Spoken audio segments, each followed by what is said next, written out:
तो हमारे पास है जो 21वां सवाल है वो क्या है, परमाणु की संरचना पाठ के हम क्वेश्चन कर रहे हैं। देखो मैंने 20 तक क्वेश्चन करवा दिए, 21 से शुरू कर रहा हूँ कि इलेक्ट्रॉन का द्रव्यमान में दे रखा है और गतिज ऊर्जा दे रखी है, तो हमें तरंग दैर्घ्य की गणना करनी है। तो देखो ये क्वेश्चन बहुत ही आसान है, बस हमें थोड़ा सा ही इसमें दिमाग लगाने की बात ये है कि देखो द्रव्यमान दे रखा वो क्या है 9.1 × 10⁻⁻⁶ केजी, हमें पता भी होना चाहिए कितना होता है अगर ना दिया हो तो, क्योंकि इलेक्ट्रॉन की बात चल रही है और इलेक्ट्रॉन की गतिज ऊर्जा वो इतनी है।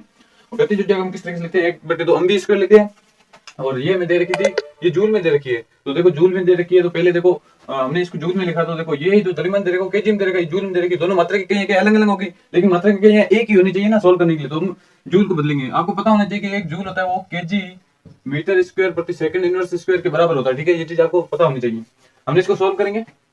देखो वेग तो क्या हो जाएगा 3 × 10⁻25, और ये देखो दो पक्षाघात करेंगे, ये भाग में गुणा में आ गया और द्रव्यमान था वो नीचे आके बटा में आ गया। 3 × 6 हो गया और बटे 9.1 हो गया। 9.1 पे देखो इसके ये पॉइंट है ना, इसको अगर हटाएंगे तो ऊपर 10 से गुणा कर देंगे, 10 को हमने 6 से गुणा किया 60 हो गया, 60 बटे 91, 60 में 91 को भाग दिया तो ये हमारा सूत्र आ गया। और इसको सोल्व करेंगे, जो घाते हैं वो माइनस की है, ऊपर जाएगी तो क्या हो जाएगी प्लस की हो जाएगी, -25 प्लस के 31 हो जाएंगे, बचेंगे 10 की 6 बचेंगे प्लस के। अब देखो यहाँ पर जो क्वेश्चन आया है, यहाँ पर देखो ये वेग का स्क्वायर है, इसका भी अंडर रूट निकालना पड़ेगा। देखो इसका है ना, ये अंडर रूट निकालना पड़ेगा, इसको किस तरीके से निकल, मैंने एक वीडियो में बताया था, उसमें मैंने यही उदाहरण लेके आपको बताया था और वो भी आंसर यही था, ठीक है। तो वो वीडियो देख लेना कि रूट किस तरीके से निकल, अंडर रूट किस तरीके से निकल जाते हैं। अगर आपको आता नहीं है, अगर निकालना आता है बहुत ही अच्छी बात है। मैं आपको यहाँ पर थोड़ा सा बता देता हूँ। तो देखो इसको सबसे पहले संख्या है ना जो पॉइंटों में थोड़ी सी छोटी करने की कोशिश करते हैं, तो हम इसको 65.9 लिखते हैं। 65.9 लिखेंगे, ये 10 की 4 हो जाएगा। क्यों, मैंने आपको एक तरीका बताया था कि अगर आपको पॉइंट आगे पीछे करने हैं तो ये जितने पॉइंट आगे पीछे करने हैं उतनी संख्या को गुणा कर दो। देखो 2 पॉइंट करने हैं, 2 यानी 2 जीरो यानी कि 100 को ऊपर गुणा कर दो, 100 को नीचे गुणा कर दो। यहाँ पर देखो कौन सा 100 खर्च होगा, अगर पॉइंट को इधर लेके आना तो ऊपर वाला 10 100 खर्च हो जाएगा, नीचे वाला बचेगा। ये क्या होगा 10 की घात 2 ऊपर जाएगा तो -2 हो जाएगा, तो 6 में 2 कटेगा 4 बचेगा।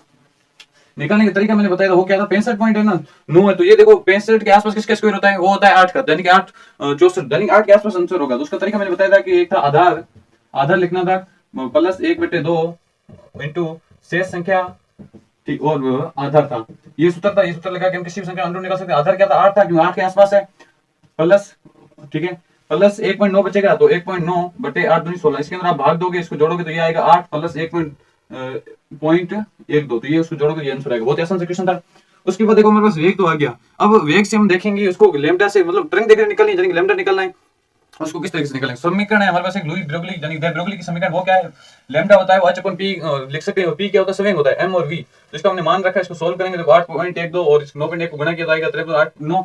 इसको हम 2 पॉइंट तक लेंगे, पॉइंट को 2 संख्या लेनी होती है हमें पता है, इसलिए इसको पॉइंट 2 तक लिया, इसको भी 2 तक ले लेते हैं, ठीक है, 2 पॉइंट तक। इसको सोल्व करेंगे आसानी होगी, तो 662 बटे 73 7399 में भाग देंगे तो ये आएगा 0.0896। इसको सोल्व किया तो 8.96। इसको देखो किस तरीके से लिखा मैंने, अभी तक 3 पॉइंट लेके आने, तो वही है कि 10 की घात 3 से ऊपर गुणा कर दो, 10 की घात नीचे 3 गुणा कर दो। यहाँ पर कौन सा खर्च होगा, यहाँ पर भी खर्च होगा, वो ऊपर वाला खर्च हो जाएगा, 10 की घात 3 प्लस का ऊपर जाएगा माइनस का हो जाएगा 5 और -3 माइनस का 8 हो जाएंगे। अब यहाँ पर देखो इसको इस तरीके से लिख सकते हो, थोड़ा देखो तो यहाँ पर देखो अगर इस 2 पॉइंट को इधर लेके आएंगे तो 10 की घात -10 लिख सकते हैं, -10 की घात -10 को क्या एंडस्टोन लिख सकते हैं, वही मैंने किया है। तो इसको मैंने लिख दिया 896 और वही 10 की घात 2 को ऊपर गुणा किया, 2 को नीचे गुणा किया, ऊपर वाला खर्च हो गया तो नीचे जाएगा 10 की घात -10 होगा, जो कि एंडस्टोन के बराबर है। तो ये इसको लिख दिया मैंने 896 एंडस्टोन।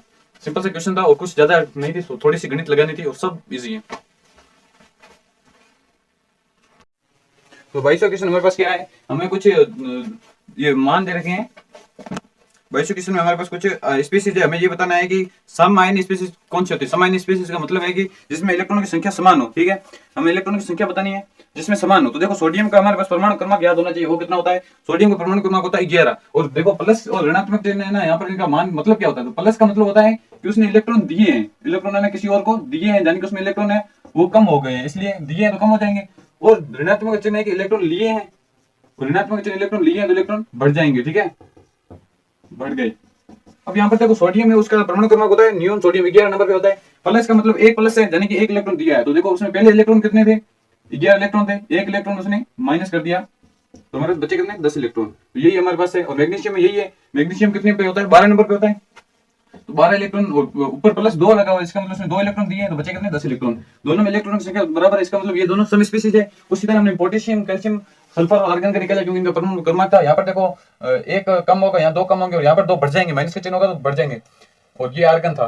तो इस तरीके से मैंने सारे के सारे सोल्व किया। सल्फर कितने 16 नंबर पे होता है, ठीक है ना, 16 नंबर पे होता है, तो 16 प्लस 2 इलेक्ट्रॉन, क्योंकि यहाँ पर देखो माइनस का चिन्ह क्यों नहीं लगा, क्योंकि यहाँ पर 2 माइनस है, माइनस होते हैं तो इलेक्ट्रॉन बढ़ेंगे, 16 2 18, तो ये 18 इलेक्ट्रॉन, ये हमारे पास उत्तर है। बहुत ही सिंपल सी चीज है। तो 23वां क्वेश्चन इसमें 3 पॉइंट देखा। पहला है कि निम्नलिखित आयनों का इलेक्ट्रॉन विन्यास लिखना है। तो यहाँ पर पहला है कि H माइनस। H माइनस का मतलब क्या है? देखो हाइड्रोजन का इलेक्ट्रॉन क्या होता है? एक ही होता है, लेकिन H माइनस लिखा हुआ है, इसका मतलब क्या है? उसमें एक इलेक्ट्रॉन ऐड हो रहा है। माइनस का चिन्ह होता है इलेक्ट्रॉन ऐड हो रहा है, प्लस का चिन्ह मतलब इलेक्ट्रॉन वो कम हो रहे हैं। माइनस का चिन्ह इसका मतलब यहाँ पर 1s2 होगा। अगर यहाँ पर H सिर्फ H होता तो उसका क्या होता? 1s1 होता, लेकिन H माइनस 1s2 हो गया। सोडियम है, सोडियम में कितने होते हैं? देखो प्लस का चिन्ह लगा, इसमें मतलब सोडियम परमाणु क्रमांक 11 होता है। प्लस का चिन्ह यानी एक इलेक्ट्रॉन कम हो गया, एक प्लस लगा हुआ है, तो यहाँ पर क्या होगा कि 10 हो जाएंगे इलेक्ट्रॉन। वही है कि 1s2 2s2 2p6। और ऑक्सीजन का क्या हो जाएगा? 1s2 2s2 2p6, क्योंकि 2 इलेक्ट्रॉन जुड़ रहे हैं, यानी कि ये भी 10 इलेक्ट्रॉन बन जाएंगे, 8 2 10। और दूसरे पॉइंट में कह रहा है कि उन परमाणु संख्या बतानी। देखो नाम नहीं बताना, सिर्फ परमाणु संख्या बतानी है, नाम से कोई लेना देना नहीं है। जिसमें 3s1 हो, 3s1 सीधा तो आया नहीं, उससे पहले कक्षक होंगे वो भरे गए हैं, तभी 3s1 आया है, तो मैंने पहले कक्षक लिख दिए 1s2 2s2 2p6 3s1। और ये किस तरीके से आए हैं 1s2, ये कक्षक क्या होते हैं? तो देखो ये हमारी जो किताब है उसमें पिछले यही बचता है कि यहाँ पर इस तरीके से 1s 2s 2p, और उसके बाद इसको टी लगा के ऐसे किया होगा, पहले ये कक्षक भरेगा, उसके बाद वो कक्षक भरेगा, यहाँ पर है 3p, तो 3s होगा, सॉरी। तो इस तरीके से भरे जाते हैं। तो मैंने लिखा, अब यहाँ पे इलेक्ट्रॉन गिन लो, 6 4 10 और 1 11, तो 11 इलेक्ट्रॉन। ये देखो ये वाले इलेक्ट्रॉन नहीं, इलेक्ट्रॉन ऊपर वाले लिखे हुए ना, ये है, तो इनको जोड़ा तो 11 है। इलेक्ट्रॉन 11 पे क्या होता है हमें पता है, सोडियम होता है, लेकिन ये हमें पूछा नहीं है सोडियम के बारे में, सिर्फ संख्या पूछी, संख्या लिख दी। 2p3 सीधा नहीं आएगा, उसके पहले वाले कक्षक लिख लेते हैं 1s2 2s2 2p3, इनको जोड़ लो तो ये कितना होगा 7। 3p5 भी सीधा नहीं आएगा, उसके पहले कक्षक मैंने लिख दिए, और इनको जोड़ोगे तो आएगा 17, जो होता है क्लोरीन, और 7 पे होता है नाइट्रोजन। और इसी तरह हमारे पास तीसरा पॉइंट है इलेक्ट्रॉन विन्यास वाले परमाणु के नाम बताइए। अब परमाणु के नाम बताना है, संख्या नहीं लिखनी है। हीलियम, हीलियम देखो क्या होता है 1s2 होता है हीलियम, 1s2 2s1, तो देखो 2 और 1 3, तो हीलियम 2 नंबर पे होता है 2 और 1 3, तो यहाँ पर लिथियम होगा, लिथियम किससे लिखते हैं? Li से। और आर्गन, आर्गन क्या होता है 4s2 2 3d, आप नाम सीधा लिख सकते हो तो आपका उत्तर सही होगा, या ये लिख देना तो भी सही होगा। Argon 4s2 3d 1। आर्गन कितने नंबर पे होता है? ये होता है तो आर्गन 2 और 1। आर्गन के बाद क्या आता है? स्केडियम, टाइटेनियम, वेनेडियम, क्रोमियम, मैग्नीशियम, इस तरीके से होता है। आर्गन में एक मिनट देखना चाहूंगा कितने नंबर पे होता है। देखो आर्गन है वो होता है 18 नंबर पे, 18 नंबर पे होता है। और उसके बाद में 2 और 3 18 19 20 21 21 पे क्या होता है? स्केडियम होता है। और नियोन, नियोन कितने पे होता है? 10 पे होता है, 10 से 11 12 13 15 15 पे क्या होता है? फास्फोरस होता है। तो इस तरीके से लिख दिया, फास्फोरस स्केडियम लिखते हैं S से, फास्फोरस को लिखते हैं P से। सिंपल से क्वेश्चन थे। तो देखो 24वें क्वेश्चन में कह रहा है कि किस निबंधन अनुमान के लिए जी कक्षक अस्तित्व का अनुमत होगा। देखो अगर जी कक्षक अस्तित्व में है, देखो एसपीडीएफ का कक्षक होता है, उसी तरह जी कक्षक होता है। तो अगर जी कक्षक अस्तित्व में है तो कक्षक मैंने यहाँ लिख दिया, एल के मान लिख दिए। एस के लिए एल का मान 0 होता है, पी के लिए 1 होता है, डी के लिए 2 होता है, एफ के लिए 3 होता है, जी के लिए क्या होगा? 4 होगा अगर वो अस्तित्व में है। अन के अनुसार यदि अन हमारे पास कोई मान दिया हो तो उससे हम एल का मान निकालते थे, वो क्या होता था? एल का मान 0 और n-1 के बीच में होता था, यानी कि 0 से बड़ा होता था या 0 के बराबर होता था, n-1 से छोटा होता था या उसके बराबर होता था। ठीक है, तो अभी यहाँ पर देखो क्या क्वेश्चन समझ आ रहा है हमें। अन के अधिकतम, अल का अधिकतम मान क्या हो सकता है? 4 हो सकता है, तो अन का मान क्या होगा? देखो अन बराबर, अगर मैं यहाँ पर ले लूं कि अल बराबर हम 3 लेंगे, ठीक है, तो अन का मान क्या होगा? 3 अगर लेंगे तो अल का मान क्या होगा? इससे 1 अधिक होगा, क्योंकि जो एल है वो अन से निकलता है, ठीक है, n-1 होगा, तो इसके लिए हमारे पास अन होगा वो क्या होगा? 4 होगा, इसलिए हमारे पास अल क्या आ जाएगा? 0 1 2 और 3 ये आ जाएगा। ठीक है, उसी तरीके से कहेंगे अगर हमारे पास अधिकतम मान ही 4 है तो n-1 बराबर 4 होगा, तो n बराबर क्या होगा? 4 + 1 यानी 5 होगा। ठीक है, तो अगर n बराबर 5 है तो l का मान क्या होगा? 0 1 2 3 4 और जी कक्षक अस्तित्व में आ जाएगा। यही क्वेश्चन समझा रहा था, ज्यादा कुछ है नहीं बस। तो 25वां क्वेश्चन हमारे पास क्या कह रहा है, देखो कि किसी इलेक्ट्रॉन, कोई इलेक्ट्रॉन को 3D कक्षक में है तो उसके लिए एनएलएम जो संख्या है हमारे पास, क्वांटम संख्या, उनके मान बताने। अगर वो कक्षक 3D में है, यानी 3D कक्षक में है, तो देखो 3D कक्षक में होगा तो किस तरह से मैंने नोट्स प्रोवाइड कर दिए, उसमें आप देख सकते हो यही उत्तर होगा। देखो ये जो संख्या होती है ना, ये हमें रिप्रेजेंट करती है मुख्य क्वांटम संख्या को। ठीक है, मुख्य क्वांटम संख्या को जिसको हम किस तरीके से दर्शाते हैं? n से दर्शाते हैं। ठीक है, और मुख्य क्वांटम अगर संख्या आ जाएगी तो बाकी संख्या आसान है। तो देखो ये हमारे n का मान तो सीधा आ गया, देखते ही l का मान क्या होता है? वो n से निकलता है, वो क्या होता है? 0 से लेकर n-1 होता है, यानी 0 1 2 2 3 के बराबर, n के बराबर नहीं हो सकता, लेकिन उससे छोटी संख्या हो सकती है, 0 से लेकर उससे छोटी संख्या सारी हो सकती है। तो देखो ये हमारे पास आ गया, l बराबर क्या होगा? देखो 3D के लिए, तो देखो ये चीज क्या थी?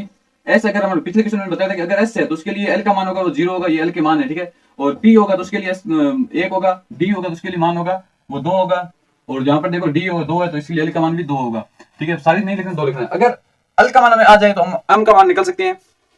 ठीक है, कि चुंबकीय मैग्नेटिक जो क्वांटम संख्या है उसका वो क्या होता है? -l से लेकर +l तक होता है। ठीक है, और देखो -l से यानी कि -2 -1 0 1 2, सिंपल से क्वेश्चन था और कुछ नहीं था। इतने क्वेश्चन थे, मैंने सारे क्वेश्चन करवा दिए, बहुत ही आसान क्वेश्चन थे, सिर्फ थ्योरी वाले क्वेश्चन थे जिसको हम समझ के सीधा उत्तर दे सकते हैं। ये आपके शायद एबीसीडी के अंदर क्वेश्चन आ सकते हैं। देखो बहुत ही आसान क्वेश्चन थे, और ऐसे और क्वेश्चंस के सॉल्यूशन देखने के लिए और इंपॉर्टेंट वीडियो देखने के लिए इस चैनल को सब्सक्राइब कर दीजिए, चैनल और वीडियो को लाइक कर दीजिए। इसका नेक्स्ट पार्ट भी आएगा जिसमें हम अगले 5 क्वेश्चन करवा दूंगा मैं।